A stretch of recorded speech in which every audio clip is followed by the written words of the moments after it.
everybody. I'm Terry with Eat Plant-Based, and this week we are at one of our favorite vacationing spots here on Lake Greenwood in South Carolina. We come here a few times a year, and I thought it'd be a perfect time to share with you some of our plant-based traveling tips. So stay tuned.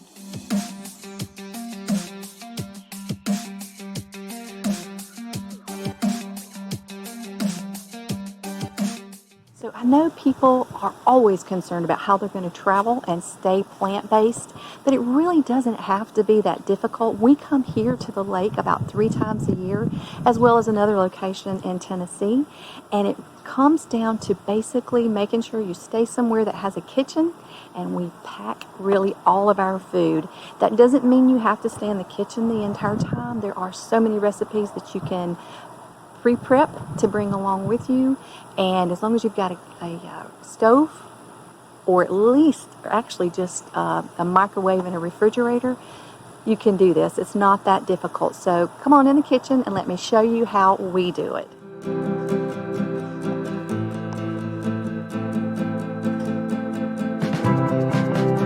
So I'm betting that this kitchen looks pretty familiar to some of you who have been following me for a while on YouTube, because this kitchen, when we come for vacation, we often film videos because of the way that it is set up and the lighting and everything. It's perfect. I'm going to take some ideas from this. I know many of you know that we are renovating my husband's family's old farmhouse, and those renovations are about to get started in the fall. And I'm going to use some plans inspired by this kitchen for my new kitchen, simply because of the setup here with the lighting and just where camera angles.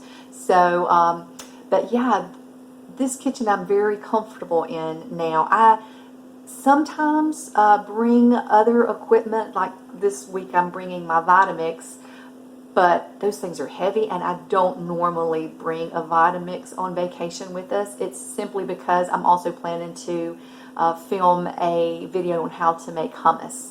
Normally I make the hummus before we come, and I just bring it with us just to make it simple, pack it in the cooler.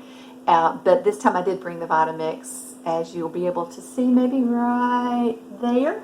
Brought the Vitamix just so I can film the hummus recipe. But most of the time, you can see we've got a stove, we've got a refrigerator, we've got a microwave there behind my head.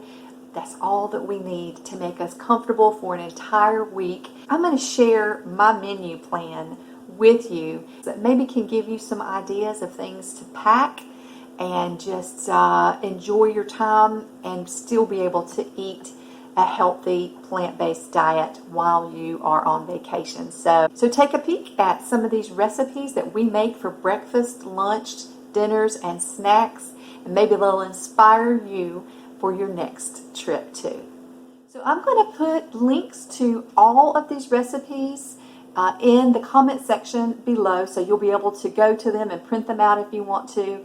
And most of them are here on my YouTube channel too. So I'll link them in the eye above each one of the recipes that I show you that we have eaten this week. Check out the eye above each one of them, and it should take you straight to the demonstration of me making them.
snacks, we keep it very, very simple.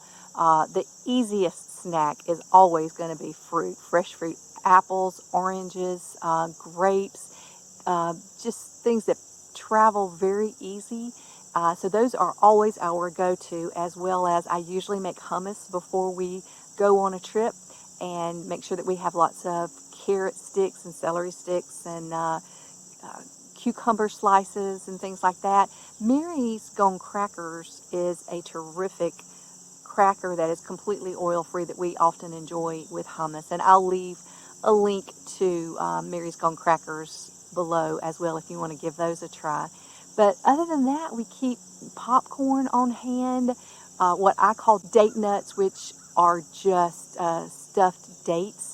We slice dates open and put a walnut half in there. You can put any kind of nut that you want. Some people even put peanut butter in there. But those keep it nice and simple. And the rice cakes that we use, we just put a little peanut butter on them and then top them with crushed walnuts and dairy-free chocolate chips. It just doesn't get any easier. These foods travel so simply, and you've got a snack, especially if you're outside walking or swimming or exercising in any way. These snacks will help keep you going.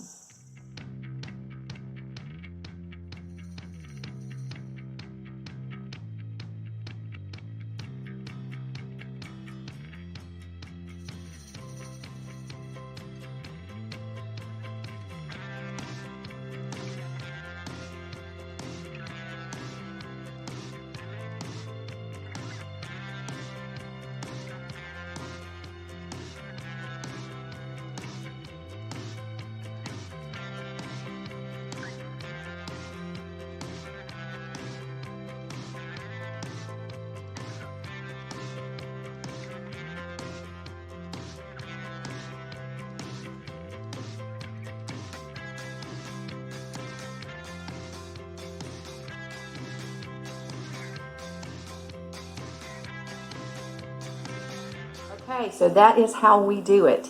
And like I said, it's not that difficult. We pack a cooler, we pack some grocery bags, little planning ahead of time with making the mayonnaise and making the hummus, making the cheese sauce that we use for those nachos and those taco potatoes. But other than that, just packing some things in the cooler. And it can be as simple or as difficult as you want it to be. I tend not to like to spend too much time in the kitchen when we are here or at another destination, so I pre-prep food, and just be prepared so that we can spend more time out on the lake, on the boat, and swimming instead of in the kitchen cooking, because that's not my idea of a vacation. So whenever you go somewhere, just plan ahead. As you're booking your reservations, make sure they've got at least a mini fridge, and preferably a full-size fridge and a microwave and oven, optional but handy. So I hope that these tips and this food has been inspirational to you, to make you realize you can do this. It doesn't have to be difficult, and it doesn't just have to be sandwiches the entire time. You can enjoy some really good food with only a minimal amount of time in the kitchen. So I hope this has been helpful to you, getting to see what we actually eat and realize that you can do this too. It can be very simple. Remember to hit that subscribe button and like this video and share. Thank you guys so much for following along. We'll see you next time.